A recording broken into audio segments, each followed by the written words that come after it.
Hello mga tol. So welcome pala sa Wilfredo Grapes Backyard.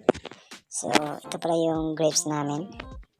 So tagas na yung mga sanga mga tol. So ready na siyang i-pruning para mapabunga na natin ang ating grapes.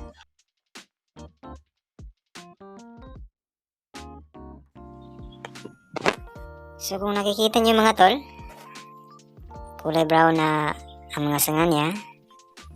So yan yung magandang i-pruning para mapabunga natin ang ating grapes.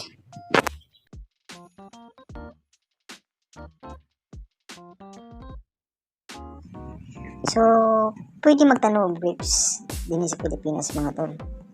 Diya sa inyong likod sa inyong balay. Okay, ang ganahan sa mga grapes mga tol kay init nga panahon.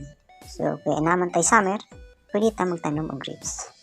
So kung nakita niyo mga tol, naputol na ako mga sanga. So gipruningan na ako. Ibot yan na po nag-abono nga putas. So kabantay ka ng may araw mga tol. Mga gitawang lagbags.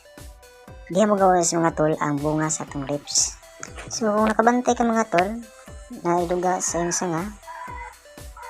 So nagpasabot na mga tol, matagpruning nimo, may tubig na mo gawas, himsog ang imong grapes mga tol. So nindot ang imong latiman sa imong grapes.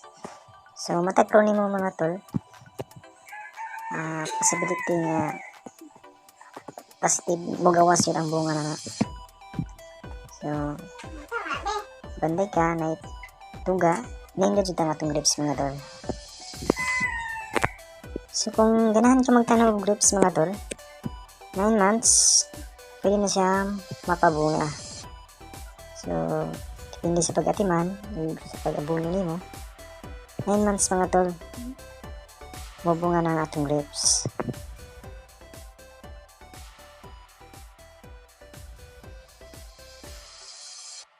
My God! Wow! So kung nakabantay ka mga tol, after 1 week sa pruning, nagbunga na. Sana all.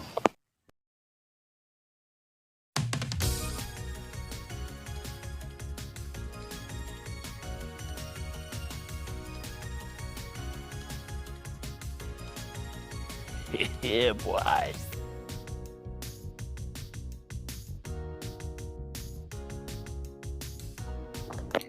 So for more videos and content, please follow my YouTube and subscribe my YouTube channel.